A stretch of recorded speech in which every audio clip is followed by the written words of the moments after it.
Nós estamos nesse momento cantando essa esperança gloriosa de que não vai tardar e tu vais muito em breve voltar.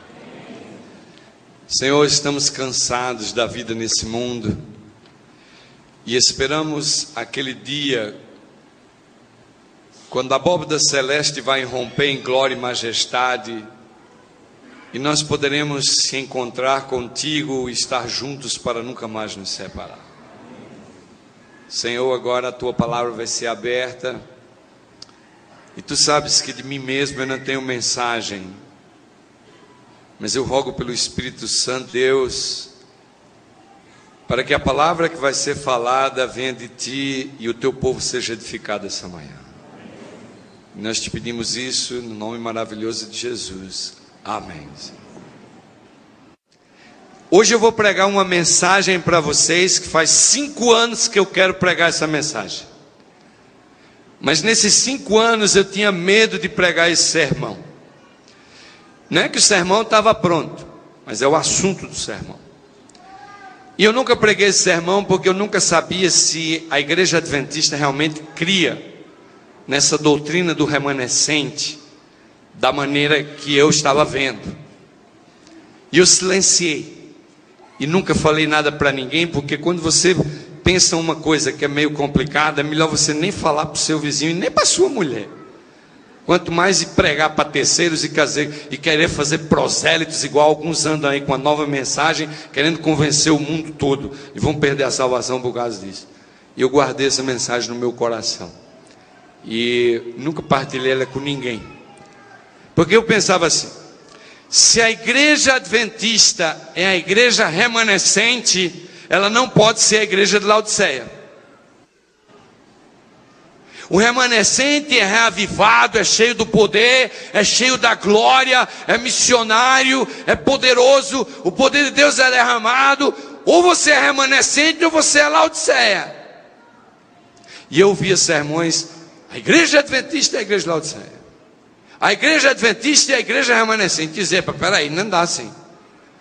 Ou a igreja adventista é Laodiceia, ou a igreja adventista é remanescente. As duas coisas não dá para ser, porque 2 polos opostos. E talvez você nunca parou para pensar isso também. Não é? Mas quando foi em dezembro do ano passado, eu estava lendo a Adventist Review, que é a revista adventista americana. E eu encontrei lá um artigo do maior teólogo da igreja adventista, que é o Dr. Angel Rodrigues. E ele tinha um artigo exatamente sobre esse assunto. A igreja adventista e o remanescente no tempo do fim. E eu, quando comecei a ler aquele artigo, as lágrimas caíam, porque eu percebi que a posição agora oficial da igreja, teologicamente falando, era exatamente aquela que eu havia guardado no meu coração durante esses 5 anos. E eu agradeci muito a Deus. Hoje o meu irmão está aqui, ele perguntou assim, o sermão que tu vai pregar hoje, quantas vezes a tua mulher já ouviu?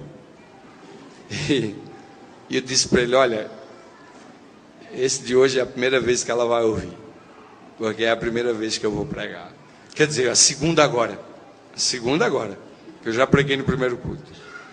Irmãos, o conceito do remanescente está na Bíblia, de Gênesis a Apocalipse. Claro. E eu lhes digo, para entender essa mensagem, nós precisamos entender a natureza do povo de Deus e quais são as intenções de Deus para conosco. Se vocês abrirem a Bíblia em Gênesis, no capítulo 6 e no versículo 9, e eu queria ler esse texto bíblico, nós vamos encontrar aqui o primeiro remanescente da Bíblia. Gênesis, capítulo 6, o versículo 9, a Bíblia diz assim: são estas as gerações de Noé. Era ele homem justo e íntegro em suas gerações, e andava com Deus. A Bíblia aqui está falando de Noé. Agora veja o que diz o 7:23. Gênesis 7:23. E assim foram exterminados todos os seres que haviam sobre a face da terra, o homem e o animal, os répteis e as aves dos céus, foram extintos da terra, e ficou somente Noé e os que com ele estavam aonde? Na arca. Noé era um remanescente. Se vocês forem ao dicionário, a palavra remanescente quer dizer assim, aquele que foi deixado, aquele que continua, o resto. Isso é o que significa a palavra remanescente. E no mundo antigo, as pessoas, não havia polícia, nem havia nenhuma ordem mundial como há hoje, não havia nada.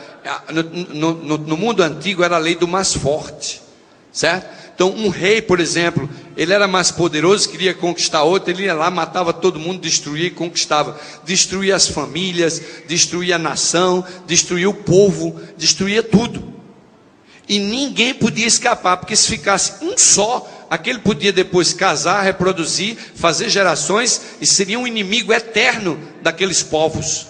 É por isso que Deus dizia para Israel assim: vai lá e mata todo mundo, até as crianças, os bebês, é para matar todo mundo. Por quê? Porque se não matasse todo mundo, os bebês iam crescer e ia suscitar uma geração de pagãos que iriam atacar mortalmente o povo de Deus. Quando uma nação desaparecia, a pergunta era a seguinte: ficou algum remanescente? Tem alguém que ficou vivo para preservar? Deus, através da Bíblia, vem preservando o remanescente para que ele possa restaurar a verdade que Satanás está tentando colocar por terra.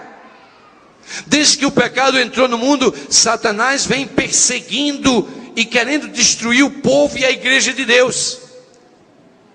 Mas Deus tem sempre preservado um remanescente.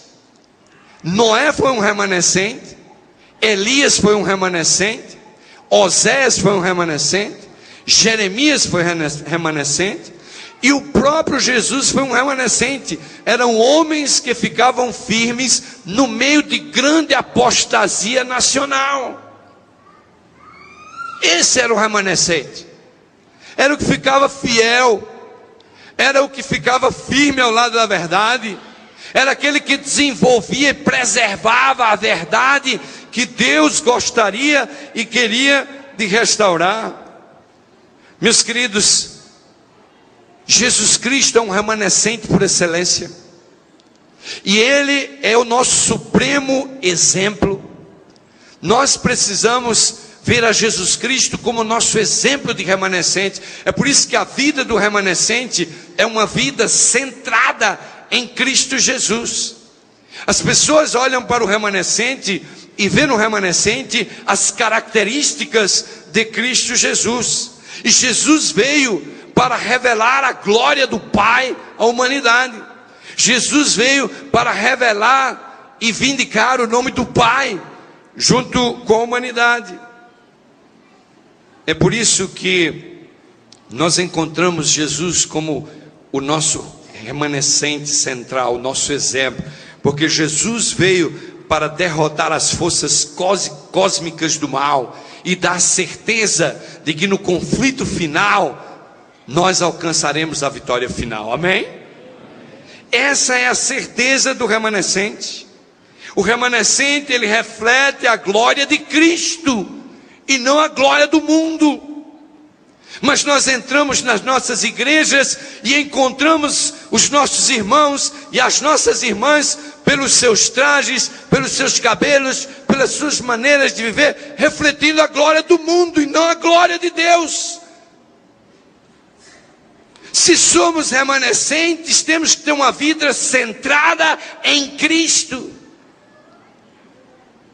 Quando nós olhamos para a igreja adventista do sétimo dia, a igreja adventista do sétimo dia acredita que Deus chamou essa igreja como um movimento de reforma, com uma missão de anunciar a volta gloriosa de Jesus. Mas essa é a pergunta que ataca a minha mente toda hora. Essa igreja é a igreja de Laodiceia, que diz: eu sou rico, abastado, de nada tenho falta? Ou essa realmente é a igreja remanescente, uma igreja reavivada, uma igreja cheia do poder, uma igreja centrada em Cristo Jesus, uma igreja que é conhecida pela igreja do amor?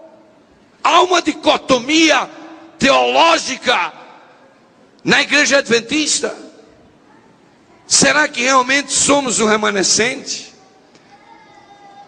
Ou será que somos Laodiceia? Uma visão humana, julgamental, olhando, definitivamente nos caracterizamos muito mais como Laodiceia do que propriamente como remanescente.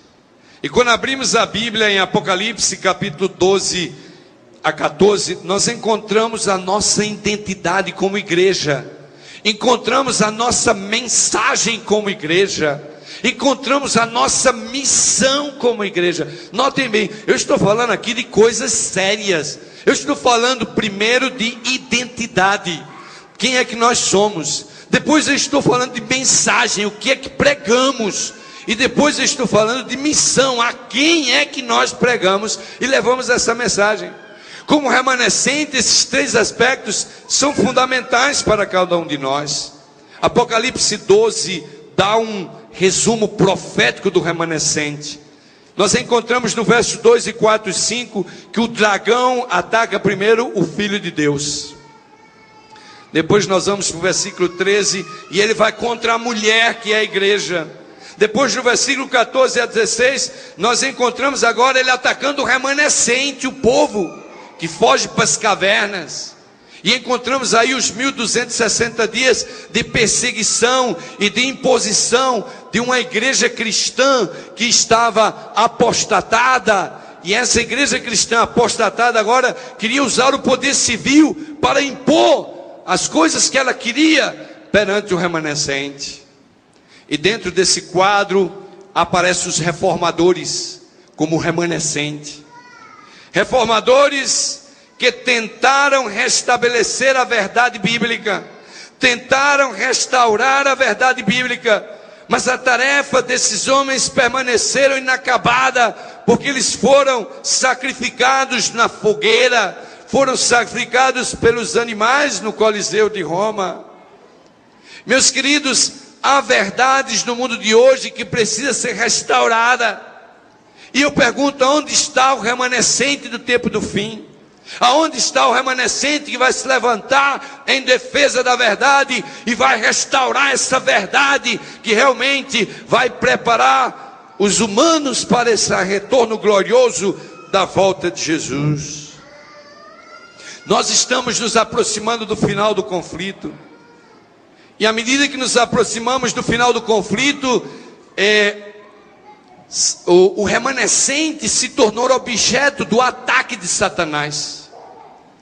E nós encontramos a comprovação disso em Apocalipse capítulo 12, versículo 17, que eu gostaria de ler com vocês esse texto. Apocalipse, no capítulo 12 e no versículo 17. Apocalipse capítulo 12 e o versículo 17. Olha o que a Bíblia diz. Apocalipse 12, 17. Então o dragão irou-se contra a mulher e foi fazer guerra aos demais filhos dela, os que guardam os mandamentos de Deus e mantêm o testemunho de quem? Vamos para Apocalipse 14, verso 12. Apocalipse 14, 12. Aqui está a perseverança dos santos, daqueles que guardam os mandamentos de Deus e têm a fé em quem? Tem a fé em quem, irmãos? A fé de Jesus. Esses dois textos bíblicos falam do remanescente. E meus queridos, amados irmãos, a igreja adventista do sétimo dia é a igreja que tem a verdade do remanescente. Eu sempre digo que eu sou adventista porque eu creio que essa é a igreja que mais segue a Bíblia. Se eu achar uma outra igreja que segue a Bíblia, eu largo a igreja adventista e vou seguir aquela igreja. Mas eu ainda não encontrei nenhuma igreja que segue mais a Bíblia do que a adventista. Porque no dia que eu encontrar, eu vou seguir essa igreja. Eu creio que a igreja que segue a Bíblia é a igreja verdadeira. Mas esse texto bíblico, nós temos usado ele tantas vezes para provar que a igreja adventista é a única que guarda os mandamentos de Deus e tem o testemunho de Jesus. Mas se vocês observarem, o texto tem algumas peculiaridades interessantes. Porque o texto diz assim: irou-se o dragão contra a mulher. Quem é a mulher? É a igreja. Mas a Bíblia diz assim: irou-se o dragão contra a mulher, não é? E E a Bíblia diz assim, que o dragão foi fazer guerra contra a descendência da mulher. O dragão não foi fazer guerra contra a igreja, o dragão foi fazer guerra contra os remanescentes. Quem é os remanescentes? Aquele que guarda os mandamentos de Deus e tem o testemunho de Jesus. Aqueles que têm a paciência, a perseverança dos santos e a fé em Jesus. O dragão não está irado com a igreja toda, porque o dragão olha para a igreja toda e vê um monte de gente sendo Laodiceia. O dragão olha para a igreja e ele vê o comodismo da igreja. O dragão olha para a igreja e vê o mundo dentro da igreja, ou a igreja dentro do mundo, sei lá, uma dessas duas coisas deve estar acontecendo. Então o dragão, ele esquece da igreja, ele só está irado com a igreja. E o dragão está irado com a igreja porque a igreja abriga os remanescentes de Deus. O remanescente escatológico do tempo do fim. Esse remanescente está dentro da igreja de Deus. É óbvio que nós começamos a ver que se toda a igreja fosse remanescente, o dragão estaria fazendo peleja contra toda a igreja. Talvez o Senhor olhar para mim agora e dizer para o pastor, calma aí, todo mundo aqui guarda os mandamentos de Deus e tem o testemunho de Jesus. Queridos, o que realmente significa guardar os mandamentos de Deus? Guardar os mandamentos de Deus significa viver uma vida cheia de amor, porque Jesus disse assim, o cumprimento da lei é o quê? É o amor. Nós temos uma dicotomia espiritual na igreja adventista, porque todo mundo acha que guarda a lei. Todo mundo acha que cumpre a lei, mas ninguém ama. Jesus disse, o cumprimento da lei é o amor. Outro dia eu estava discutindo com a minha mãe, porque a gente estava chegando na conclusão, o que era que significa, o que é realmente amar os outros. Eu falei, olha, amar o próximo é quando a gente nunca mais aponta o dedo para o próximo, nem fala nada mal do próximo. Quem ama só quer o bem, só faz coisa bem. E quem ama leva um tapa na cara e continua amando. E leva outro tapa no outro dia na outra cara e continua amando. E quem ama vai amando os inimigos, e vai amando aquele que se persegue, vai amando aquele que vai fazendo mal a gente, vai amando aquele que fala mal na comissão da igreja da gente. Quem ama é um poço de amor, só ama. E eu disse para minha mãe, eu falei, mãe, amor para mim é quando a gente olha para a pessoa e só vê coisa boa, mesmo que ela seja um bandido, mesmo que seja um ladrão. Isso é amor, o amor de Jesus é assim. Jesus aposta em cada vida, em nenhum ele acha que é uma causa perdida. Meu querido, meu jovem, meu irmão, você está aí todo atribulado, cheio de problemas, sofrendo. Você não é uma causa perdida, você é a menina dos olhos de Deus. Deus está apostando em você, Deus quer você, Deus quer reerguer você, Deus quer botar você para cima, Deus quer tirar você desse buraco que você está metido. Talvez o seu casamento seja buraco, talvez você ache que esteja infeliz, talvez você possa achar o que quiser. E eu digo para você, busque a Cristo na sua vida, se torne um remanescente, exalte o Senhor, deixe que a glória dele tome conta da sua vida. Você vai usufruir uma felicidade celestial que os humanos nunca vão entender, porque vem do céu, não é terrenal. O nosso problema como cristãos é que nós racionalizamos a nossa vida pelos padrões desse mundo desgraçado.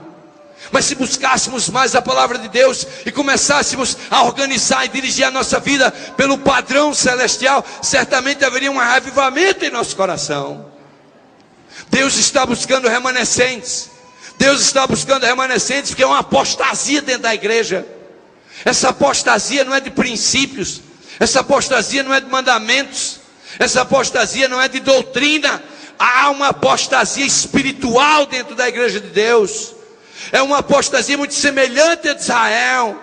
É uma apostasia onde, em lugar de estarmos conectados com a Bíblia, conectados com o Espírito de profecia, nós estamos conectados com a televisão, estamos conectados com Hollywood, estamos conectados com a música do mundo, estamos conectados com a internet, estamos conectados com tudo aqui embaixo, mas não temos conexão com Deus. Há outros que estão conectados nessas novelas aí afora.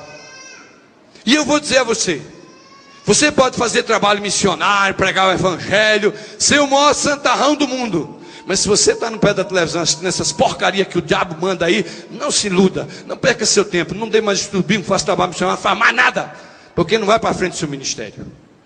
Você já fez uma conexão com o demônio. Satanás está metido nessas novelas, mandando aí essas mensagens de vida após a morte e tudo. E eu fico chocado de ver os filhos do Senhor no pé dessas novelas aí, bebendo desse líquido blasfemo do demônio. E ainda chega aqui na igreja no sábado de manhã com a cara lisa, cantando ó pela terra de primor, guarda ver se muito falta. Nós temos que fazer uma escolha na vida. Se você quer Baal, vá para Baal. Se entregue, aceite. Eu passei muitos anos dentro dessa igreja infeliz. Eu nasci dentro da igreja e vivi dentro dela a minha adolescência extremamente infeliz. Porque eu estava namorando as coisas lá de fora. Eu não tinha coragem de abandonar a igreja e ser contado como um ímpio perdido. Mas fiquei dentro da igreja como um peso morto. E a minha mãe me obrigava a vir com aquelas gravatas borboleta, aquelas calças curtas horrorosas, que ainda bem hoje não existe mais. E quando eu chegava na igreja, as irmãs olhavam para mim e diziam assim: o filho da Esmeralda é a coisa mais linda, eu queria ter um filho assim. Eu olhava e dizia: meu pai do céu, essa mulher está perdida, ela não sabe o que ela está falando. Irmãos, a maior tragédia do adventismo é essas pessoas que estão dentro da igreja sem sentir a alegria da salvação. São esses pesos mortos que ficam sofrendo para a igreja cada sábado.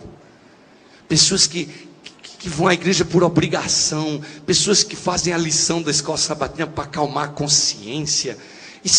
Eu vivi esse cristianismo, irmãos, isso é terrível. É melhor sair da igreja. Meu jovem, olha, a única glória que Deus tem para você é se aliar para ganhar outros jovens para Cristo. A igreja não tem aqui que ficar fazendo oba-oba para ninguém não. Porque não é tempo de oba-oba mais não. Agora está chegando o tempo do fim. Agora quem é quem vai ser quem. E é interessante que o texto bíblico, ele diz as características. Ele diz assim: guardar os mandamentos. Guardar os mandamentos, irmãos, é preservar o decálogo. É viver uma vida de exaltação a Cristo, cheia de amor. Observar a lei é o resultado da graça de Cristo entrando dentro do coração e transformando a vida do ser humano. O grande problema do grande conflito é a adoração. A quem você está adorando? Ao dinheiro, aos amigos, à vida social, ao conforto da vida moderna? A quem realmente você adora? Esse é o nosso grande problema. Nós temos que tomar uma decisão. Daniel 7,25 diz que a lei de Deus foi alterada. Nós precisamos restaurar essa lei. Nós precisamos exaltar a verdade do sábado.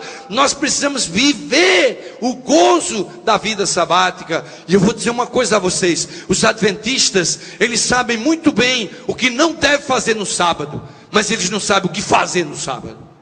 E isso é um grande problema dentro da igreja adventista. Nós sabemos o que não podemos fazer no sábado, mas pensamos que, estou bem, eu vou à igreja de manhã. Alguns aí vêm para o primeiro culto e já vão-se embora para casa. Esse negócio de 2 cultos é bom e tudo, mas matam a escola sabatina. Outros nem sabem onde é a escola sabatina. Outros vêm só às 11 horas. Tem gente que faz muito tempo que não aparece numa sala de escola sabatina. E fica aí, e a igreja tem 2.000 membros e ninguém sabe quem é ninguém. E ninguém está aí nem para ninguém. Então pronto, e você está feliz da vida. Eu amo a igreja do IASP, adoro ser membro de lá. Eu vou lá para o culto das 11, depois vou embora para casa almoçar. Trago meio mundo de amigos, sento lá, fazemos lá uma comilança, até 3, 4 horas falando mal da igreja, do pastor, de quem foi, do que aconteceu de errado na semana. E depois às 4 horas eu tiro um cochilo quando o povo vai embora. E o sábado acabou, e louvado seja Deus que eu sou adventista. Epa! Se nós queremos restaurar a verdade do sábado, temos que restaurar primeiro nossa casa. Temos que educar os nossos filhos a entender que o sábado é um tempo de conexão com o Altíssimo. Meus queridos amados irmãos, nós precisamos restaurar a verdade de Deus como remanescentes dentro da nossa casa primeiro, depois aqui dentro da igreja, e finalmente poderemos ir lá fora, restaurar a verdade do sábado naqueles que estão abraçando um outro caminho errado. A mensagem de Deus para nós dessa manhã e essa semana diz que os remanescentes também são aqueles que têm o testemunho de Jesus. E o testemunho de Jesus é o espírito de profecia. Vocês sabem que nós temos uma doutrina na nossa igreja muito linda chamada dons espirituais. E eu ando por aí e vejo tanta gente falando de dons espirituais. Porque o seminário de dons espirituais. E eu mesmo já dei um monte de seminário de dons espirituais. Mas ninguém quer saber qual é o seu dom. Ninguém quer saber qual é o seu dom. E às vezes quando sabe ainda não gosta. Por quê? Porque a doutrina dos dons espirituais na igreja adventista é uma doutrina de ação. Não é suficiente saber só o dom, é preciso usá-lo. Então essa doutrina ela é muito falada, mas na prática ela é um oba-oba. Porque se a igreja de Deus estivesse realmente metida nos dons espirituais, cada membro da igreja tinha um dom, e cada um tinha uma missão abraçada com o seu dom espiritual. Se eu der um papel para você que diz, escreve aí o teu dom espiritual, você diz, alegria, eu vivo alegre.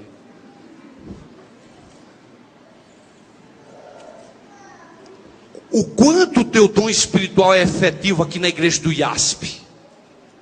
O quanto? Sabem, meus queridos amados, o dom de profecia é um dom que está incluído dentro dos dons espirituais. E nós temos, na pessoa de Ellen White, o dom profético para a igreja do tempo do fim. Mas Joel capítulo 2, versículo 28 e 29 diz que nos últimos dias os jovens e as crianças terão visões, e os velhos terão sonhos e visões, e o Espírito do Senhor vai ser derramado, e nós vamos ter o dom profético novamente. Mas Satanás tem feito uma obra terrível no dom profético. Há pessoas que nem sequer creem em Ellen White. Há pessoas que não creem no dom profético de Ellen White. Não creem que ela foi profetisa. Quer dizer, se essas pessoas não creem no dom profético quando a igreja começou, como é que elas vão crer no dom profético quando a igreja for terminar? Não vão crer. E há outros que creem tanto no dom profético que andam por aí com um monte de livro debaixo do braço, citando texto e texto e texto, e fica metido com a cabeça dentro da Ellen White, esquece da Bíblia e vira fanático.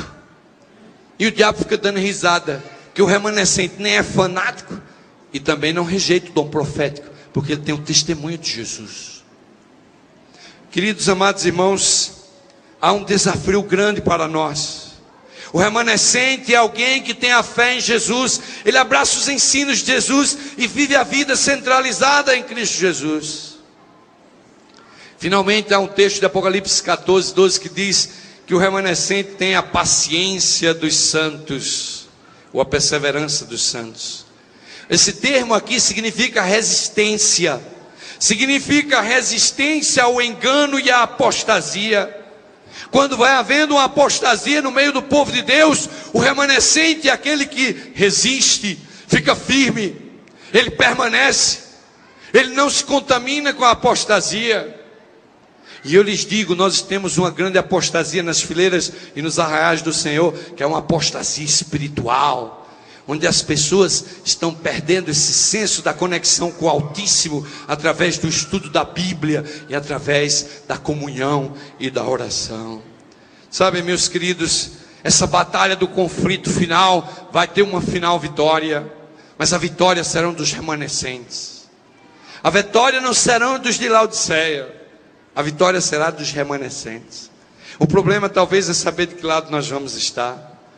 Na minha vida cristã como adventista, eu venho lutando e batalhando e lutando tremendamente.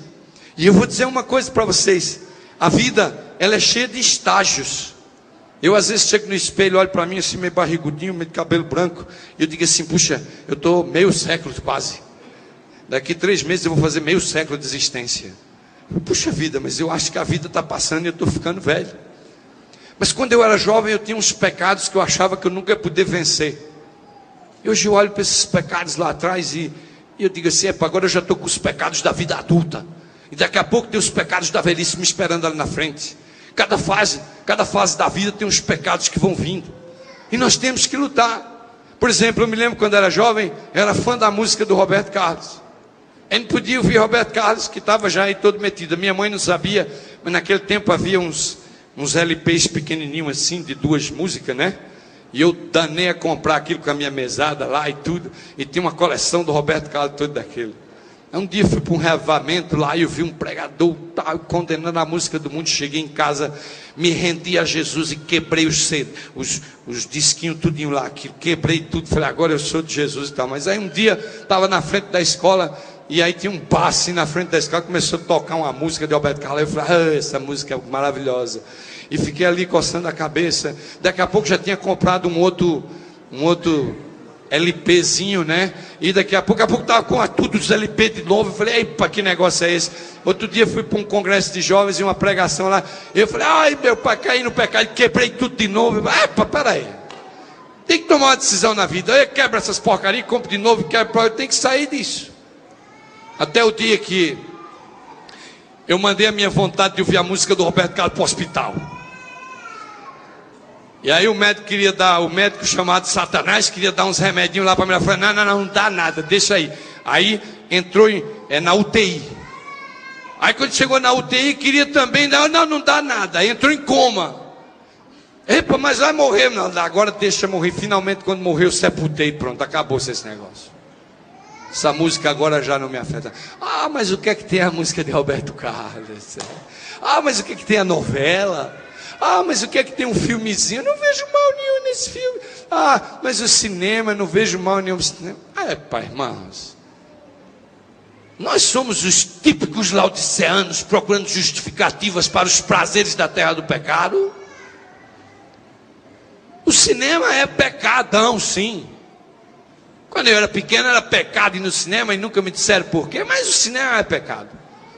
Porque quando você vai para o cinema, você paga o ingresso para manter aquela casa, para pagar a luz, para pagar a máquina, para pagar a tela, que no dia seguinte está blasfemando contra o nome de Deus, e Deus não vai perdoar isso.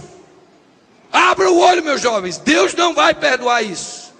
Você está financiando a casa de espetáculo, que pode ser que no dia que você for até esteja passando um filme bíblico, mas nos outros dias passa filmes que blasfemam o nome de Deus, e você está dando suporte àquela casa de espetáculo. Não tem nada a ver com o filme. O filme é outra história, que a gente fala outro dia. Como é que nós queremos ser remanescentes, sendo Laodiceia? Não podemos, irmãos. Eu era maluco por futebol. Fazia coleção de placar. Não podia pensar em futebol. Eu fui criado perto de um campo de futebol. E a minha mãe, a gente tinha uma amizade com o vizinho da frente, seu Lolô, e eu ia para a casa do seu Lolô todo domingo, mas conversa, o quintal do seu Lolô dava para o estádio. Todo domingo eu estava lá em cima do andaime do estádio dele para ver quem era o jogo, quem era que ia jogar, aquela coisa toda. Maluco por futebol. No entanto, um dia Deus veio e tirou essa vontade. Filmes de Hollywood. Cheguei a ter uma filmoteca de 300 filmes. Não podia ver um filme, era maluco. Agora não me lembro quando assisti um filme. Passei 6 meses sem ver um filme. Começou a voltar a vontade de ler a Bíblia, vontade de fazer oração. Jovens, se vocês querem realmente fazer um reavivamento na sua vida, o primeiro passo é parar de assistir filme. Satanás vem botando porcaria na nossa mente por essas imagens. Nós precisamos realmente buscar mais o Senhor enquanto a gente tem Ele, enquanto a gente pode achar. Deus tem uma missão para o remanescente. Aquele que é remanescente tem uma missão pessoal com Deus. Não é a missão da igreja. A igreja tem a sua missão, mas o remanescente tem a sua missão pessoal. Entre ele e Deus, uma missão que combina com a missão da igreja. E eu pergunto para você, qual é a tua missão para com Deus? Qual é a tua missão como remanescente? Eu uma vez contei para vocês a história da minha filha que tirava mendigos da rua. A missão dela é tirar mendigos da rua, reabilitar mendigos, reabilitar bêbados, reabilitar drogados. Qual é a tua missão pessoal como remanescente? Oh, meus queridos amados irmãos, nós estamos longe desse remanescente que Apocalipse fala. Nós estamos, como diz os laodiceanos, rico e abastado, e de nada tenho falta, mas está diante de nós o desafio da proclamação da mensagem. Deus espera que nós proclamemos o evangelho eterno a uma nação apóstata, pecadora, amante dos prazeres, e o povo de Deus deve ser uma luz a refletir a glória do Senhor no meio dessas pessoas. mas nós estamos nos vestindo igual as pessoas lá de fora. Nós estamos ouvindo a mesma música do povo lá de fora. Nós estamos comendo as mesmas comidas do povo lá de fora. Nós estamos abraçando o mundo devagarzinho e abraçando o estilo de vida terrenal, um estilo de vida que não combina com o celestial. E o povo de Deus está desfrutando desse estágio de primor aqui nessa terra. A natureza já está dizendo que não aguenta mais. Terremotos, calamidades. E eu lhes digo, é bom vocês começarem a orar para a gente não ter um terremoto aqui. Porque alguém outro dia diz, o Brasil é abençoado, não tem terremoto. Não esteja mais tão certo disso. Daqui para frente os terremotos vão acontecer em todos os lugares. Cheias vão acontecer em todos os lugares. O clima do planeta está ficando maluco. O planeta Terra está dizendo a Deus, basta, vem, chega. E nós continuamos como se nada tivesse acontecido. Queridos, através do remanescente, Deus está juntando pessoas de toda tribo, língua, povo e nação. As características mencionadas em Apocalipse 14:12 e em Apocalipse 12:17 apontam para a igreja adventista do sétimo dia como a igreja remanescente. Mas afinal de contas, a igreja adventista é a igreja remanescente ou é a igreja de Laodiceia? Nós somos laodiceanos ou somos remanescentes? E eu diria a vocês que a igreja adventista é a igreja visível de Deus. Eu diria a vocês que a igreja adventista é a igreja de Laodiceia, mas a igreja adventista também é a igreja remanescente. O problema é que os dois grupos estão metidos dentro da mesma igreja. A igreja adventista tem a igreja de Laodiceia e a igreja adventista tem a igreja remanescente, que é a igreja visível de Deus. E eu pergunto para você nessa manhã, qual é o lado que é maior? É o laodiceano ou é o remanescente? Qual é o lado que é maior? Se a palavra de Deus diz que a igreja verdadeira é esta, e que essa igreja é a igreja remanescente, e que essa igreja também é a igreja de Laodiceia, que lado você está? Jesus disse que o joio e o trigo estariam crescendo juntos. Jesus estava falando dos laodiceanos e dos remanescentes dentro do mesmo território. Na verdade, a igreja adventista é a igreja remanescente, mas nem todo adventista é remanescente. E a igreja adventista é a igreja de Laodiceia, mas nem toda a igreja adventista é laodiceana. Meus queridos, amados irmãos, a igreja adventista do sétimo dia é a igreja visível de Deus. Entretanto, Deus tem fiéis em Babilônia. É nossa missão convocar eles para fazer parte do remanescente escatológico do tempo do fim. Apocalipse 18:4 diz isso, porque a mensagem é tocada em alto e bom som, dizendo assim: sai dela, povo meu. Esse povo que está em Babilônia não é um grupo visível. Eles não possuem as características do remanescente, mas é plano de Deus trazê-los da invisibilidade lá de Babilônia para as fileiras da missão do remanescente. E Ellen White nos adverte a não criticar os evangélicos, porque Deus tem uma igreja que é invisível. Deus tem uma igreja visível, que é a Laodiceia e os remanescentes, e Deus tem uma igreja invisível que está em Babilônia. E ao tempo certo vão ouvir o chamado para abraçarem e se tornarem remanescentes. E a igreja remanescente de Deus, plena, na sua plenitude, pura, santificada e perfeita, será quando a igreja invisível, que está em Babilônia, e a igreja visível de Deus, que são os remanescentes adventistas, se unirem no grande movimento que vai dar o alto clamor da pregação do evangelho, um pouco antes do fechamento da porta da graça. A pergunta é de que lado nós vamos estar. Nós temos alguns textos do Espírito de Profecia, e eu queria ler com vocês 3 textos. Eu já li esse texto aqui na igreja, mas eu não sei se vocês tomaram nota ou se prestaram atenção, mas o Espírito do Senhor me impressionou a mostrar. A serva do Senhor diz assim: Deus tem pedras preciosas em todas as igrejas. E não devemos fazer denúncias impetuosas do professo mundo religioso Eventos Finais, página 197. O que a serva do Senhor está dizendo é que nós temos que parar com essas críticas contra esses religiosos evangélicos, porque um grande número da igreja invisível de Deus ainda está lá dentro. E ela diz assim: o Senhor tem seus representantes em todas as igrejas, batista, pentecostal. As especiais verdades decisivas para esses últimos dias não foram apresentadas a essas pessoas de tal modo que trouxesse convicção ao coração e à mente. Por isso, ao rejeitar a luz, elas não romperam sua ligação com Deus. Deus perdoou o tempo da ignorância, mas se a mensagem chegou até você, você tem que aceitar e se tornar um remanescente. Não venha me dizer que eu não quero saber. Eu me lembro de quando eu trabalhava nos Estados Unidos, eu tinha um mecânico, o nome dele era Arnaldo, e Arnaldo estava tendo problema com uma namorada que ele tinha, e eu comecei a dar uns conselhos para ele sobre a namorada dele, e ele começou a praticar os meus conselhos, e o namoro dele foi se aprumando. Ele falou: pastor, olha, você é um bom conselheiro, meu namoro está indo para cima. E aí a porta foi abrindo e eu comecei a pregar do evangelho para ele, comecei a convidar ele para ir na igreja. E aí depois o namoro dele terminou acabando. Ele falou: ah, pastor, acabou. Eu falei: ah, vai lá na igreja, está cheio de menina.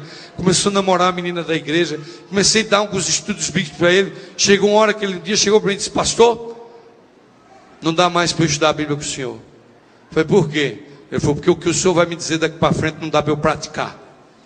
Então, como não vai dar para eu praticar, eu prefiro não saber. Eu disse: mas você precisa conhecer isso. Não, eu não quero conhecer, porque se eu conhecer, eu tenho que praticar.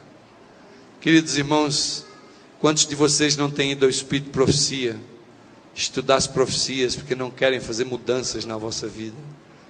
Quantos estão acomodados que não querem estudar a Bíblia, não querem gastar tempo em oração com Deus, porque não querem fazer mudanças na sua vida? Continuemos ao próximo texto do Espírito de Profecia. Olha o que diz a serva do Senhor. No capítulo 18 do Apocalipse, o povo de Deus é convidado a sair de Babilônia. De acordo com esta passagem, muitos do povo de Deus ainda devem estar em Babilônia. E em que cooperações religiosas se encontra hoje a maior parte dos seguidores de Cristo? Sem dúvida, nas várias igrejas que professam a fé, o quê? Protestante. Grande Conflito, página 383. Esse texto está dizendo, sabe o que para nós? De que a igreja adventista do sétimo dia está cheia de laodiceanos e poucos remanescentes. Porque ela está dizendo que as pessoas que estão na igreja invisível têm mais fiéis sinceros lá do que remanescentes aqui dentro. Os laodiceanos, obviamente, se não fizerem uma reforma, não vão alcançar o status de remanescente. E a serva do Senhor está alertando a igreja. Ela diz: a maioria do fiel povo de Deus está lá. E às vezes ela usa texto dizendo: o professo, o povo de Deus é morno. Eu me assusto quando ela usa a palavra professo. Nós estamos, mas não estamos. Parecemos, mas não somos. Somos igual Denorex, parece, mas não é. Porque somos laodiceanos. Não somos remanescentes. Queridos, olha o que diz o último texto que eu queria ler do Espírito de Profecia. Apesar das trevas espirituais e afastamento de Deus, prevalecem nas igrejas que constituem Babilônia a grande massa dos verdadeiros seguidores de Cristo. Ainda encontram-se em sua comunhão. Grande Conflito, página 390. Esses textos do Grande Conflito são um alerta à igreja de Deus. São um desafio ao despertamento. Talvez você não sabia que não era remanescente, mas Deus essa semana vai te dar a oportunidade de você começar uma nova vida com Ele. Deus vai te dar uma oportunidade de se tornar uma nova pessoa. Às vezes a gente está em depressão com a vida, e a gente está cheio de tudo, cheio da mulher, do marido, e não consegue enxergar que o problema é a gente, não é ninguém. O problema é a gente. É a nossa relação com Deus. Quando Deus não é primeiro, tudo vai desandando. É um problema atrás do outro. E nós vamos nos afastando do caminho do Senhor. Queridos, amados irmãos, há um desafio para nós hoje. Deus tem remanescentes visíveis na igreja adventista e invisíveis em Babilônia.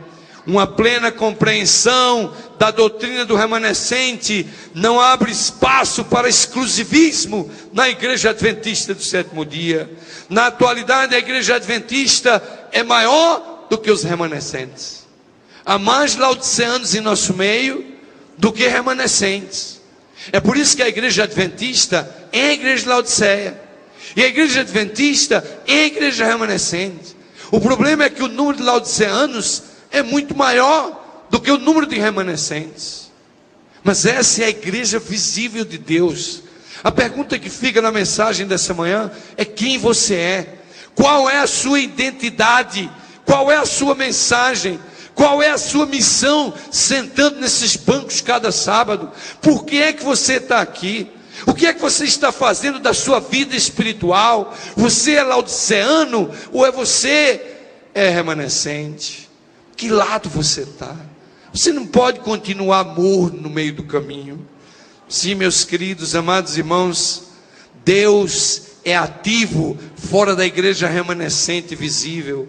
O componente invisível da igreja de Cristo existe, e o próprio Cristo falou isso.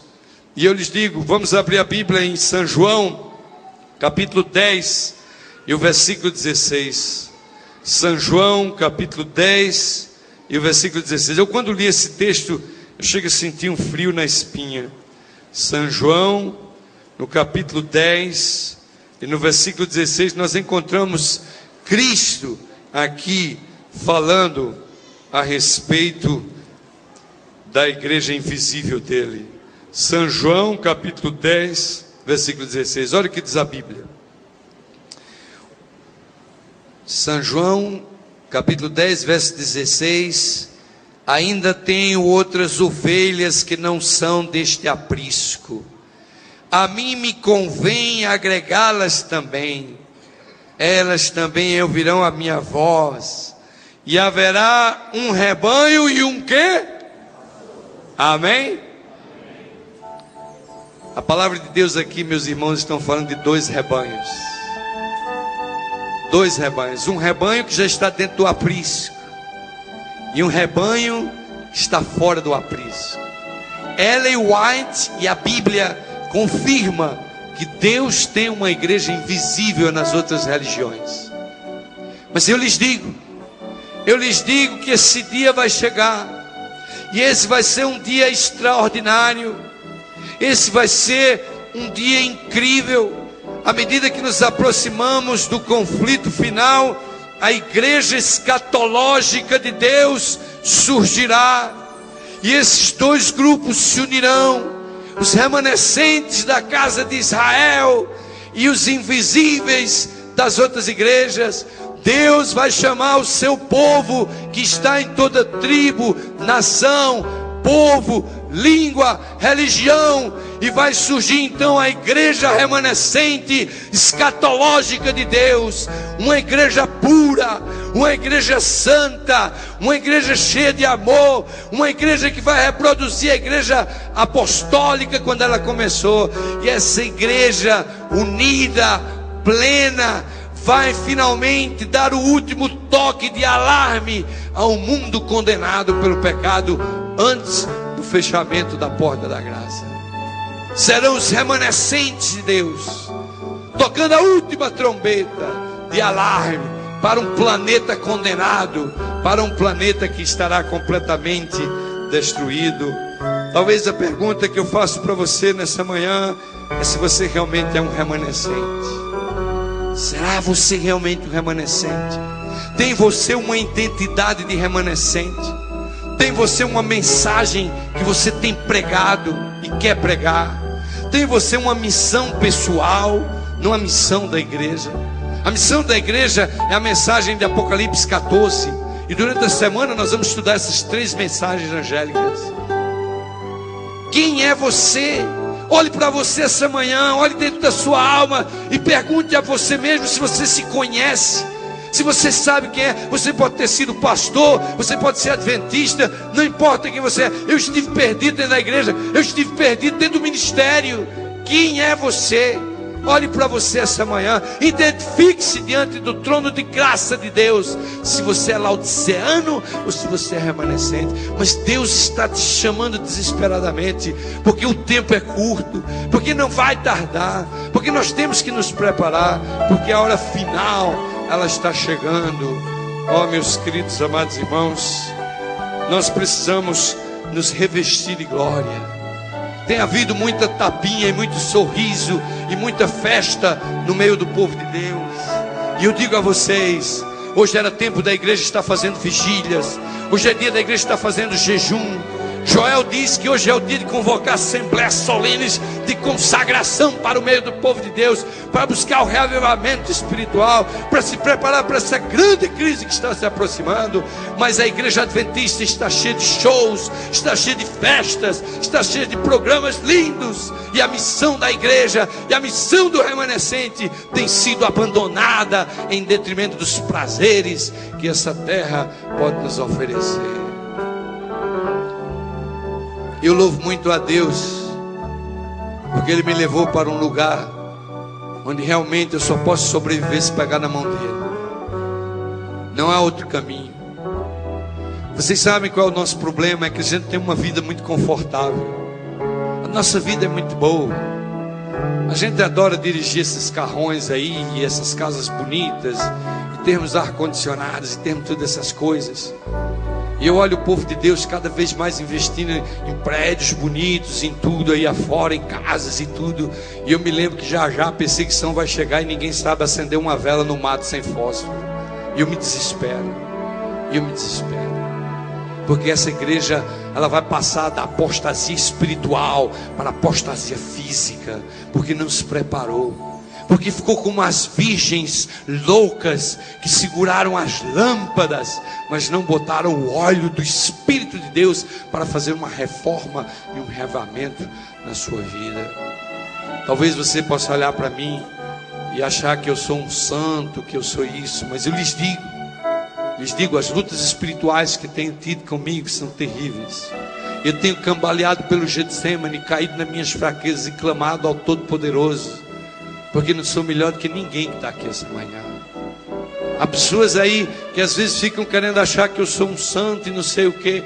Meus queridos, talvez eu seja tão pecador, mais pecador que vocês.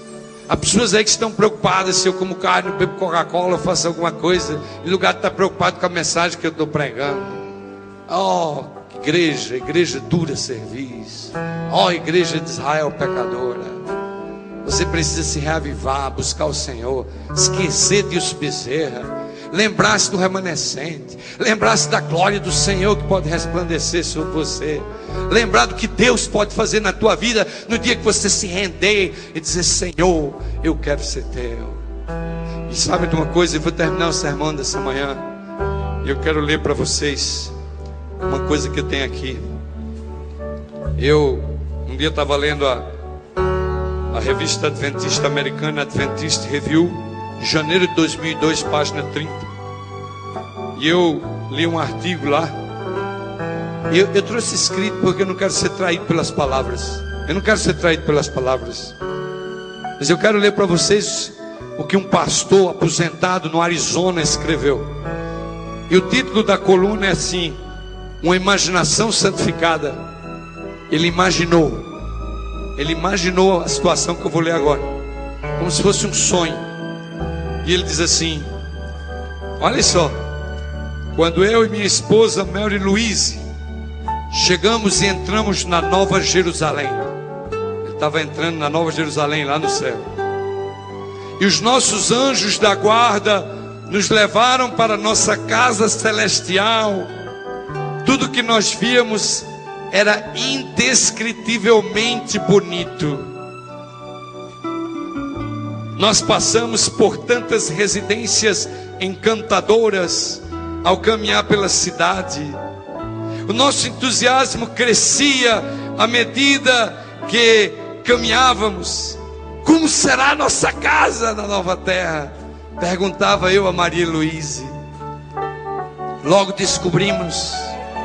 Quando dobramos a esquina da cidade celestial, os anjos apontaram para uma casa com portas fechadas. Essa é a sua casa, disseram os anjos. E eles se alegraram conosco quando eles viram os nossos olhos brilhando de prazer. O jardim era um mosaico de cores, e Mary Louise ficou estática. E o anjo disse: nós caprichamos no jardim. E enquanto abria o portão, o anjo disse: nós sabemos o quanto você lutou para cultivar flores no Arizona, e por isso nós fizemos um lindo jardim para vocês aqui no céu. Entrando na casa, nós perdemos a respiração, tal era a sua beleza. Paredes de pérolas translúcidas, portas prateadas e polidas, janelas claras como cristalino. Impressionados com a nossa alegria, os anjos nos deixaram explorar e celebrar a nossa nova casa sozinhos. Agora, minha esposa olha pela janela oriental e ela vê o nosso vizinho que está fora admirando o jardim dele. Vamos conhecê-lo, sugere Mary Louise. Ele me parece uma pessoa decente. Além do mais, ele tem diamantes na janela dele, a nossa não tem. Embora Mary Louise não tivesse nenhum diamante e nunca tivesse usado diamantes, ela sempre admirou os diamantes. Oi, eu sou Lyndon, disse o pastor. Oi, eu sou Lyndon, eu falei quando estendia a minha mão. O jovem rapaz me cumprimentou entusiasticamente. Oi, eu sou o Jack, ele disse, enquanto irradiava felicidade no seu rosto. E eu falei: eu servi 40 anos no ministério pastoral. Quanto tempo você serviu no ministério? Jack ficou meio surpreso, olhou para Lyndon e disse: você quer saber se eu era pastor? Ele pergunta. Eu pastor? Disse Jack. Você não é adventista? Minha voz mostrou-se surpresa e interessada. Adventista? Disse Jack, francamente confundido. O que é isso? O que é adventista? Eu não conheço adventista. Mas você não é um adventista? Eu perguntei incrédulo. Como pode você viver na minha rua? Como é que você pode estar aqui no céu? Como é que você pode ter diamantes na janela? Como é que você pode estar aqui sendo meu vizinho se você não era adventista? Eu não sei, Lyndon, respondeu Jack humildemente. Eu não sei. Eu não posso entender isso. Isso aqui é tudo muito maravilhoso para explicar em palavras, disse Jack. Depois de um momento de silêncio, parecia que um misto de tristeza quis vir na face de Jack. E ele disse assim: eu era um traficante de drogas. Eu era um traficante de drogas. Um traficante? Disse Lyndon, o pastor adventista.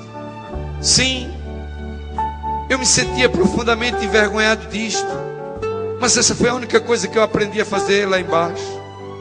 Você vê, eu fui ferido na última transação que eu fiz, e quando eu estava com a hemorragia sangrando na sarjeta do lixo, de alguma maneira a memória da minha mãe, as histórias bíblicas que ela me contavam, vieram à minha mente. Um senso opressivo da minha vida pecaminosa caiu sobre mim, e eu implorei a Deus por misericórdia, e eu clamei ao Deus eterno. Então um padre católico romano apareceu na minha frente, e quando ele me viu, ele ajoelhou-se ao meu lado, e no meio do sangue da sujeira, ele disse: filho, você quer que os seus pecados sejam perdoados? E ele disse: padre, sim, eu quero que Jesus perdoe os meus pecados. Oh sim, eu quero. Eu respondi de todo o meu coração, e isso é tudo que eu me lembro, e eu não me lembro de mais nada. Eu só sei que eu estou aqui agora. E aí ele acena a mão para a sua casa celestial de diamantes de janela, dizendo: e Deus me recompensou com isso aqui, mesmo sem eu merecer. Jack olha a rua abaixo e convida o vizinho, dizendo: Lyndon, vai haver um serviço de celebração na praça central da Nova Jerusalém. Você não quer ir comigo? Vamos louvar o Salvador de todo o nosso coração. Lyndon falou que iria depois, e Jack, virando para o outro lado com o seu Nike celestial brilhando nos seus pés, saiu correndo, cheio de felicidade, para a praça celestial, para aquele grande momento de louvor. Maria Heloíse e eu voltamos para nossa casa. Caminhávamos silenciosamente de mãos dadas.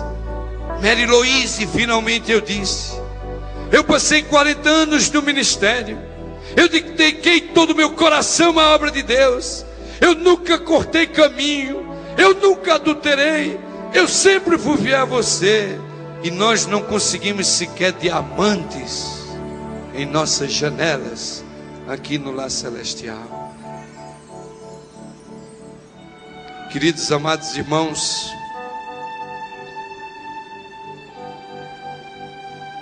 o que você realmente pensa da tua vida cristã? Eu sei o que significa estar perdido dentro da igreja, que eu vivi muitos anos infeliz, perdido dentro dessa igreja. E aqui está o meu irmão, e eu acho também que ele passou pela mesma coisa, porque ele namorou mais o mundo que eu. Mas hoje nós dois somos pastores. E eu olho para trás e fico pensando como cheguei no ministério. Como Deus me fez pastor. Como eu, com aquele vazio que eu tinha dentro da minha alma, um dia pude encontrar esse Jesus e sentir o gozo que sinto agora e renunciar ao que tenho renunciado para servir a Ele. Como isso pôde acontecer? Só mesmo pela graça de Jesus. Essa graça, meu jovem, meu irmão, ela quer alcançar você essa semana. Mas você não pode mais continuar esse adventista de banco de igreja, que você está literalmente perdido dentro da casa do Senhor. Você é laodiceano. Você precisa virar remanescente. Você precisa sentir o gosto da alegria da salvação em Cristo Jesus. Você precisa ter missão na sua vida. Você precisa de propósito. Você precisa fazer a diferença. E foi esse sentimento de perdição que me levou a deixar os Estados Unidos. Porque eu, quando era jovem, tinha um grande sonho de América, de viver nos Estados Unidos, um sonho de ser pastor nos Estados Unidos. E eu lutei por esse sonho, batalhei, fiz de tudo na minha vida, e finalmente um dia eu alcancei esse sonho. Finalmente a minha esposa tinha um carro, eu tinha um carro novo, todo mundo tinha carro zero. Todas as coisas materiais que quiséssemos ter, tínhamos só que trabalhar e o dólar nos daria. Mas chegou um dia, o Espírito de Deus começou a trabalhar comigo. E eu fui dentro da minha igreja e disse a ela: olha, vocês precisam ir tudo embora desse país. Vocês precisam ir embora desse país, porque Satanás, ele é o pai da mentira, e vocês vivem aqui uma vida de mentira. Vocês mentiram para entrar aqui. Vocês mentiram para conseguir os documentos que têm. Vocês mentiram para alugar um apartamento. Nós vamos perder a nossa salvação aqui nesse país, porque a nossa vida aqui é uma mentira. É melhor morrer de fome, desempregado no Brasil, do que ganhar dólares aqui e perder a salvação. Mas nós não podemos mais continuar assim. E o meu discurso foi se tornando impopular, porque não era isso que as pessoas queriam fazer. Mas eu louvo a Deus que ainda hoje, aqui de manhã na igreja do IASP, eu encontrei dois que me abraçaram e disseram: pastor, eu voltei. Pastor, eu voltei. Eu voltei.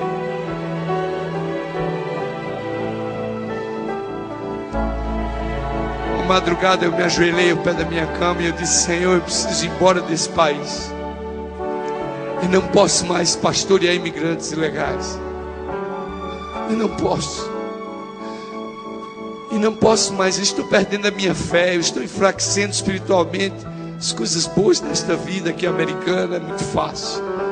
Me leva para um lugar onde eu possa ser missionário, onde eu possa sofrer, onde eu possa padecer pelo teu nome, mas que eu esteja segurando na tua mão.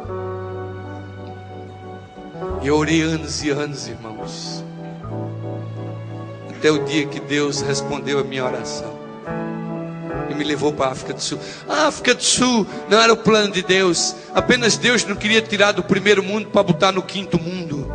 Então Ele fez um estágio na África do Sul para que eu pudesse me adaptar à África. Finalmente agora eu cheguei no meu destino. Eu lembro da minha esposa chorando quando a gente foi conhecer a cidade de Maputo, o apartamento que íamos morar.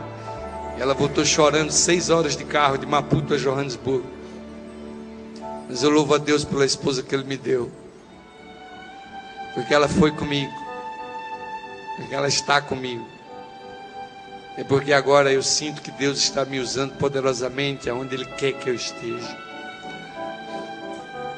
O meu salário mensal é $135. Minha mulher não gosta que eu fale isso, mas é claro que a conferência geral, como eu sou missionário, completa o meu salário e eu consigo viver lá.